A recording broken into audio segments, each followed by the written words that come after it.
Welcome friends, I am your host from easy education zone. हाँ, ये सच है friends, yes it is true.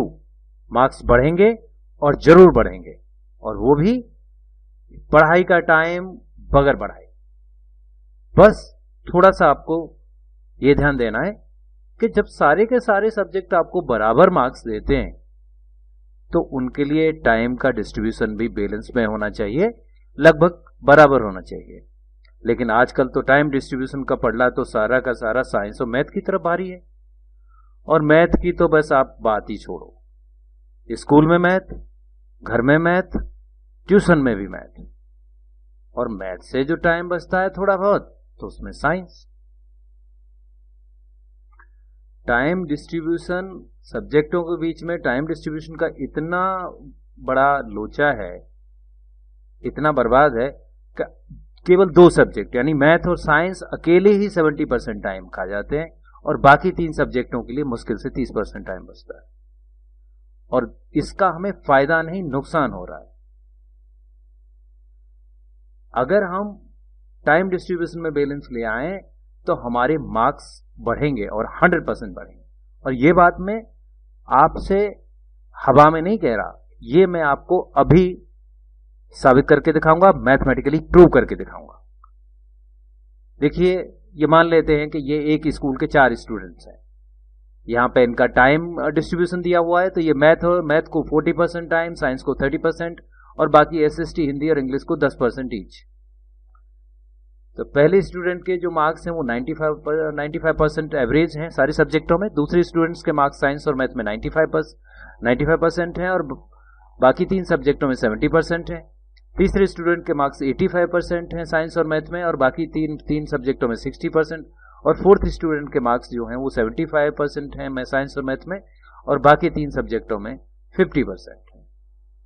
तो देखिए भाई, पहले स्टूडेंट के मार्क्स हैं अक्रॉस द बोर्ड 95 पर एवरेज मार्क्स हैं, तो उसका तो बढ़िया चल रहा है, उसे तो कुछ करने की जरूरत है नहीं। तो हम अपनी बात को साबित करने के लिए कि अगर आप स्टडी टाइम के डिस्ट्रीब्यूशन में बैलेंस लाएंगे सभी सब्जेक्टों के लिए तो आपके मार्क्स बढ़ेंगे। तो इस चीज को साबित करने के लिए हम सेकंड स्टूडेंट के मार्क्स और फोर्थ स्टूडेंट्स के मार्क्स को यूज करते हैं। देख लिए, सेकंड स्टूडेंट्स के मार्क्स हैं। साइंस और मैथ के लिए 70% टाइम दे रहा है, एसएसटी, हिंदी और इंग्लिश के लिए तीनों के लिए 30% है।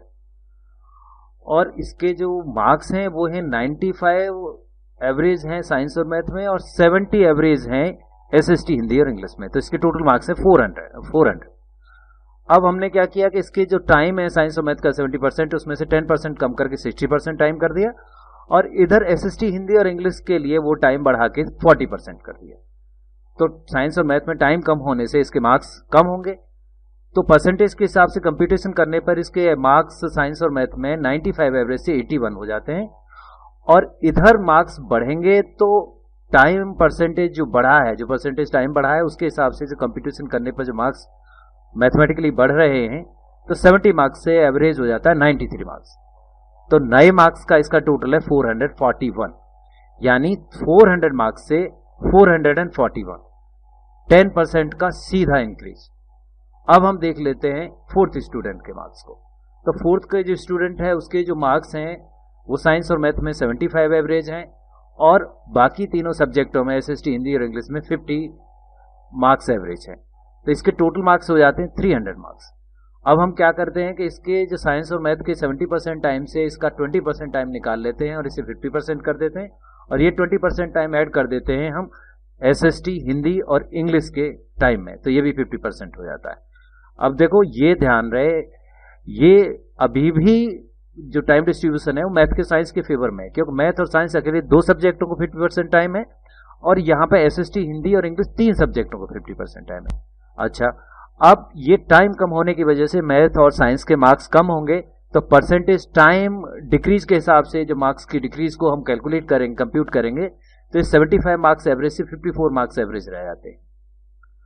और इधर टाइम बढ़ा है तो हम यहां इसकी इंक्रीज कंप्यूट करेंगे, तो 50 मार्क्स एवरेज से ये हो जाते हैं 83 मार्क्स एवरेज। तो जो नया टोटल है वो है 357 मार्क्स का, और पुराना टोटल था 300 मार्क्स का। तो यहां पर आप देखिए लगभग सीधी 20% इंक्रीज हो रही है। तो अब तो ये मैथमेटिकली भी प्रूव हो गया कि अगर आप बैलेंस डिस्ट्रीब्यूशन करेंगे टाइम का अक्रॉस ऑल दी सब्जेक्ट्स, तो फिर आपके मार्क्स 100% बढ़ेंगे। आप कह सकते हैं जी देखो मैथ टफ है, ज्यादा टाइम चाहिए।